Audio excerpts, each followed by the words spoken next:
We are tracking snow throughout parts of Green Country. We'll have the latest storm track coming up. The news at 6 on 2 Works For You starts right now. He was the best guy you'd want to ever meet. Tonight, a community in mourning. The Bank of Eufaula's president, Randy Peterson, killed in a robbery. I'm Karen Larson. And I'm Brian Sanders. The suspect also killed after that robbery and chase in McIntosh County. It's a story we've been following all day. And tonight we begin with 2 Works For You reporter Joe Hankey. He's live just south of Shakota with a breakdown of what happened. Joe?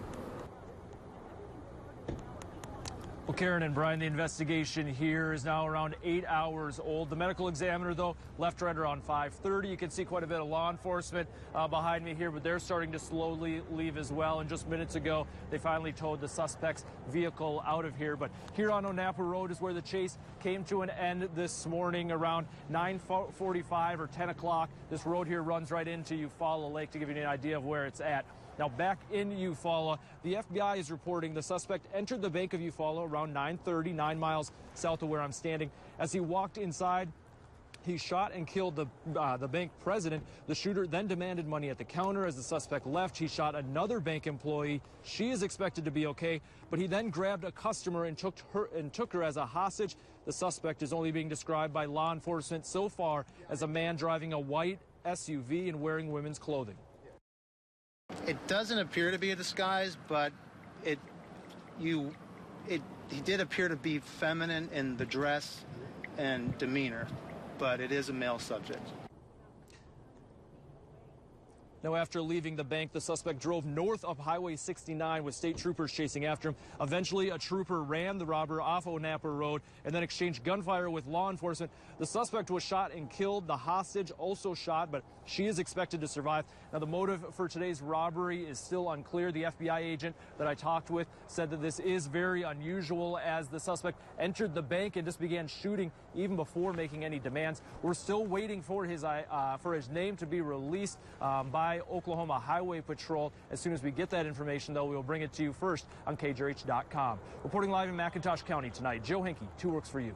A harrowing sequence of events there. 2 Works For You reporter Nathan Edwards continues our team coverage and shows us how the community is handling the death of Randy Peterson. Nathan? Well, tonight, Randy Peterson's wife, 2 daughters, and other friends and family have a huge hole in their hearts. Randy Peterson was absolutely beloved by this community and has been a business leader here in Eufaula for decades. Friends say Randy was only years away from retirement. He had a lot to live for until his life was cut short. Tonight, those who knew him best will certainly miss seeing his friendly smile around town. Anytime you saw Randy down, he had time to wave and how you doing, and you know, it was nice to see someone like that.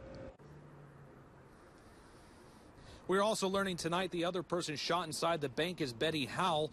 She was taken to a Tulsa hospital, has undergone surgery. We're told she's expected to live. There's also a woman taken hostage and injured by gunfire. We're working to learn more about her, and we'll have an update for you tonight at 10. Live in Eufaula, Nathan Edwards, 2 Works For You.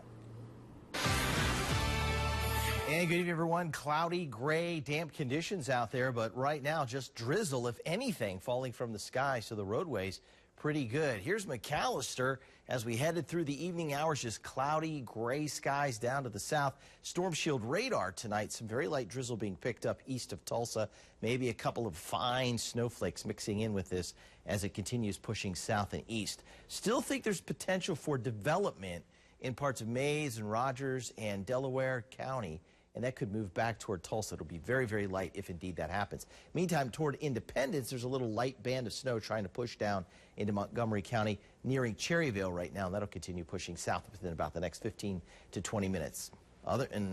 Besides that, not much is going on outside. 33 degrees in Tulsa, 33 at Okmulgee, 30 in Veneta, 36 at McAllister, so it is just a cold, gray evening. Temperatures will fall around to the freezing mark, so we need to keep an eye on that. We could have some icy spots develop, I guess, as we go through the overnight hours as temperatures drop to around 30. Coming up, we will talk with mobile meteorologist John Haverfield. He is out in Mays County. We'll check on the road conditions there, and we'll look ahead to some sunshine in your Storm Shield 7-day forecast. All right, thank you, Brad. New developments now in the homicide case against the Bever brothers. Today, the State Court of Criminal Appeals denied Michael Bever's request to be tried as a juvenile. The appeals court upheld the Tulsa court ruling that Michael, who was 16 at the time of the killings, will be tried as an adult. Michael and his 19-year-old brother, Robert, are accused of fatally stabbing their parents and 3 of their siblings inside their Broken Arrow home last summer. 2 of their sisters survived. New tonight, a former Oklahoma City police officer will spend the rest of his life in prison. A judge sentenced Daniel Holtzclaw to 263 years today. In December, a jury convicted Holtzclaw of 18 counts, including rape and sexual battery. Prosecutors say Holtzclaw targeted black women in low-income neighborhoods. Holtzclaw filed a motion for a new trial, but was denied.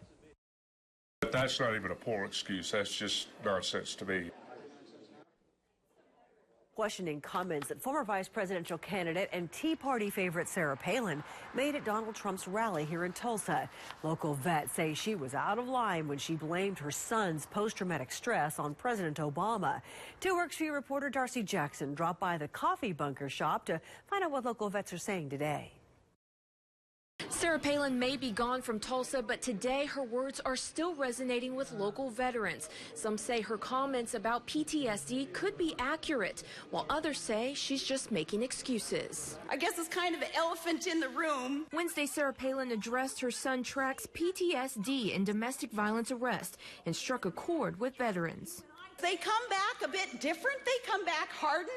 They come back wondering if there is that respect. Steve Porter lives with PTSD. He says Palin's comments were a bit of a stretch. I think that, like anything else, you could fabricate a good story around it. The general idea that PTSD is something that makes you do things like hit your girlfriend, I think that's about 99.99% bilge water. But others say Palin may have a point about soldiers returning home. There isn't the structure, and it seems off. Gary Secor served in Iraq and says Track's behavior is unacceptable, but the transition can be hard. The military molds each individual that comes into active service to a mindset for the service to be able to accomplish and achieve the tasks at hand. Both Tulsans agree PTSD is no place for politics, and veterans like Track Palin need to be treated. It's kind of hard to understand that, most people don't have that experience. I hope he gets the help. If you or someone you know is struggling with PTSD, there are several resources available to you. We've posted that info on our website and our 2 Works For You mobile app. In South Tulsa, Darcy Jackson, 2 Works For You. Many veterans are also homeless, and a Tulsa organization wants to get homeless veterans off the streets. The group set a goal to house 290 homeless veterans and 95 others within a year. We set that goal of 290, and to reach 298, to not only meet the goal but exceed it, is really incredible. And we did that through team effort, through working together. So if you're a veteran who needs help or you know someone who does, call 918-585-5551. A heads up for new parents. We'll name the popular stroller that's under recall and tell you why there's such a risk. Plus, Claremore police hang up their old uniforms, the reason for their new look. Later on 2 Works For You at 6.